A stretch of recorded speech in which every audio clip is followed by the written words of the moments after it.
তাআলা কিয়ামতের কঠিন ময়দানে যেদিন স্বামী স্ত্রীকে চিনবে না, স্ত্রী স্বামীকে দেখে পালিয়ে যাবে, বন্ধু বন্ধুরে চিনবে না, পীর সাহেব মুরিদরে চিনবে না, মুরিদ পীর সাহেবরে চিনবে না, দলের কর্মী তার নেতারে চিনবে না, নেতা তার কর্মীরে চিনবে না, বন্ধু বন্ধুরে দেখে পালাবে। এই কঠিন মুহূর্তে সূর্যটা মাথার কাছে চলে আসবে, জমিনটা তামার জমিন হবে, আজকের জমিনের মতো নয়।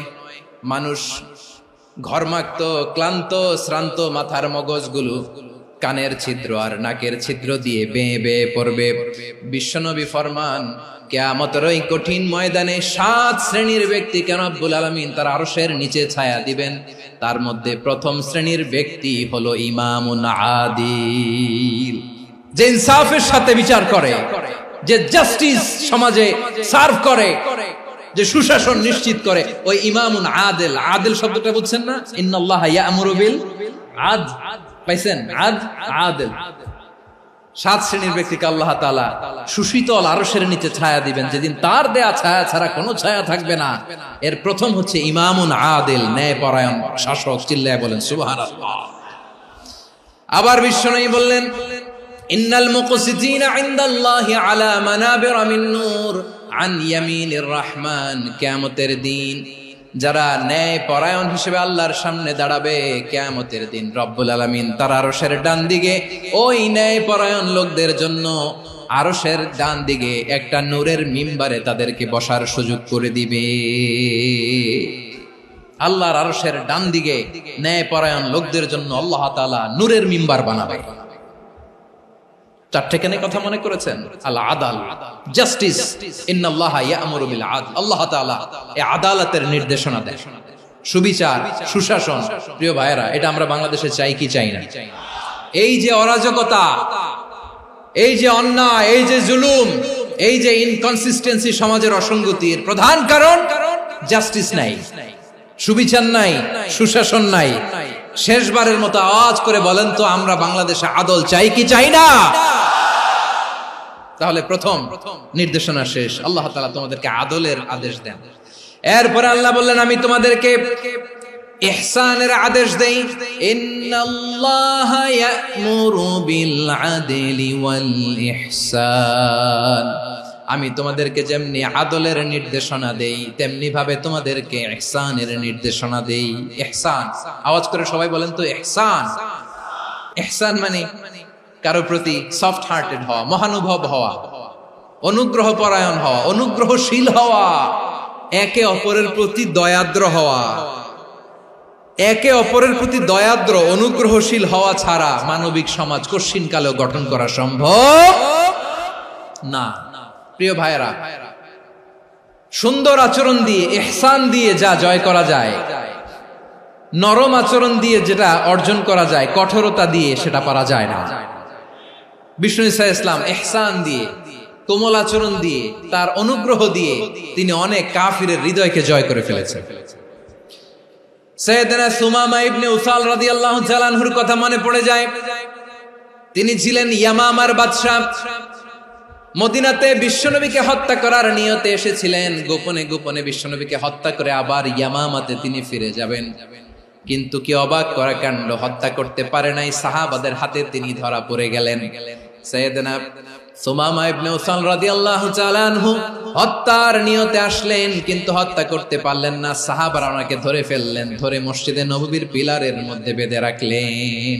সুমামা ইবনে উসাল, সিরাত থেকে শুনে, সিরাত থেকে শোনাচ্ছি, রাদিয়াল্লাহু তাআলা আনহু ইয়ামামার অধিপতি ছিলেন। বিশ্বনবীকে হত্যার জন্য আসছেন, ধরা পড়ে গেছেন, এখন মসজিদে নববীতে বেঁধে রাখছে, তার মানে বন্দী। এখন স্ট্যাটাস কি? বন্দী, ক্যাপটিভ। তো বিষ্ণু ঈসা ইসলাম সাহাবাদেরকে বললেন, তার খোঁজ খবর নিও, সুমামা ইবনে উসালের খোঁজ খবর নিও।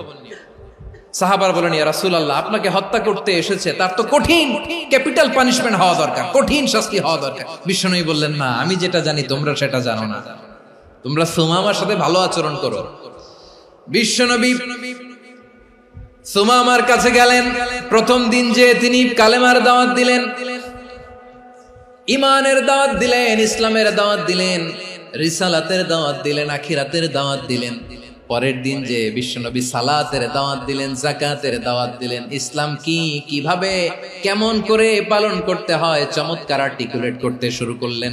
তন্ময় হয়ে সুমামা ইবনে উসাল রাদিয়াল্লাহু তাআলা আনহু বিশ্বনবীর কথাগুলো শুনতে আরম্ভ করলো। একদিন নয়, 2 দিন নয়, টানা 3 দিন বিশ্বনবী সুমামার কাছে ইসলামকে প্রেজেন্ট করেছেন, উপস্থাপন করেছেন। আওয়াজ করে বলেন, কয় দিন? 3 দিন। 3 দিন মসজিদে নববীতে বাধা। আর সাহাবীদেরকে বললেন, তার খোঁজ খবর নিও, তোমরা যে রুটি বানাও এর মধ্যে সবচেয়ে ভালো আটার রুটিটা তারে দিও, সবচেয়ে রিফাইন্ড খেজুর, যেটা পিওর খেজুর, এটা তারে দিও। আর বিশ্বনবী নিজের ওট থেকে দুধ দহন করে ওনার বাড়ির এক কর্মচারীকে বলেছেন, দুধ দহন করে সুমামার জন্য নিয়ে যেও। সুবহানাল্লাহ পড়বেন না? সবাই তো অবাক, ইয়ামামা থেকে আসছে নবীকে হত্যা করতে, বিশ্বনবী দেখে তারে জামাই আদর করে। একদিন নয়, 2 দিন নয়, টানা 3 দিন বিশ্বনবী এভাবে সুমামার কাছে যেয়ে ইসলামকে প্রেজেন্ট করতে আরম্ভ করলেন, ইসলামকে উপস্থাপন করতে শুরু করলেন। আর তাকে চমৎকার এন্টারটেইনমেন্ট, আপ্যায়ন দিতে আরম্ভ করলেন। টানা 3 দিন যখন ইসলামের দ্য বিউটিজ অফ ইসলাম, ইসলামের সুমহান বাণী, সৌন্দর্য তার কাছে উপস্থাপন শেষ, তাকে আপ্যায়ন শেষ, বিশ্বনবী বললেন সাহাবাদেরকে, যাও এবার সুমামার হাতের পায়ের রশি দুটো খুলে দাও। সাহাবারা তর্ক জুড়ে দিলেন, লা ইয়া রাসূলুল্লাহ, এমনটা করবেন না, তো ভয়ঙ্কর ভয়ঙ্কর খুনি, কি জানি কি হয়ে যায়। বিশ্বনবী বললেন, না, তার হাতে পায়ের রশিগুলো খুলে দাও। সাহাবারা বিশ্বনবীর কথা মতো তার হাতে পায়ের রশিগুলো খুলে দিল। সুমামা মুহূর্তের মধ্যে মসজিদে নববী থেকে বের হয়, ইয়ামামায় ফিরে না যে মসজিদে নববীর পাশে একটা খেজুর বাগান ছিল, সেখানে চলে গেলেন। সেখানে একটা ছোট্ট কুয়া ছিল, কুয়ার পানি দিয়ে তিনি গোসল করলেন। সুবহানাল্লাহ পড়েন।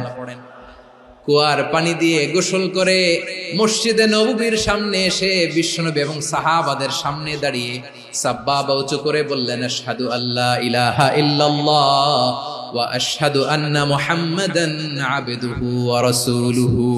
আমি সাক্ষ্য দিচ্ছি আল্লাহ ছাড়া কোনো ইলাহ নাই, আর মুহাম্মদ আল্লাহ তাআলার প্রেরিত বান্দা এবং রাসূল। প্রিয় ভাইয়েরা, ইহসান দিয়ে যা জয় করা যায়, কঠোরতা দিয়ে সেটা কঠিনকালেও জয় করা যায় না। আওয়াজ করে বলেন, ঠিক কি না?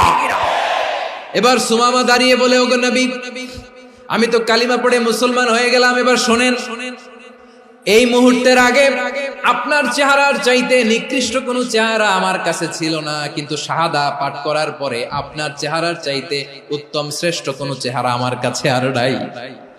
ও নবী, আজকের দিনের আগে ইসলাম ধর্মের চেয়ে নিকৃষ্ট অপছন্দনীয় কোনো ধর্ম আমার কাছে ছিল না, কিন্তু এই মুহূর্ত থেকে ইসলামের চেয়ে সেরা, শ্রেষ্ঠ, পছন্দনীয় কোনো ধর্ম আমার কাছে নাই। নবী গো, আজকের দিনের আগে মদিনার চাইতে অপছন্দনীয়, নিকৃষ্ট কোনো শহর আমার কাছে ছিল না, কিন্তু এই মুহূর্তের পর থেকে মদিনার চাইতে কোনো শ্রেষ্ঠ শহর আমার জানা নাই। সে ছিল গমের বড় ডিলার, গম বেচতো। কি বেচতো? তার গম কিনে মক্কার লোকেরা রুটি খাইতো। সে ঘোষণা দিল, আজকে থেকে মক্কাবাসীদের জন্য সব গম আমি হারাম করে দিলাম, মক্কাবাসী এখন না খেয়ে মরে। সুবহানাল্লাহ পড়বেন না?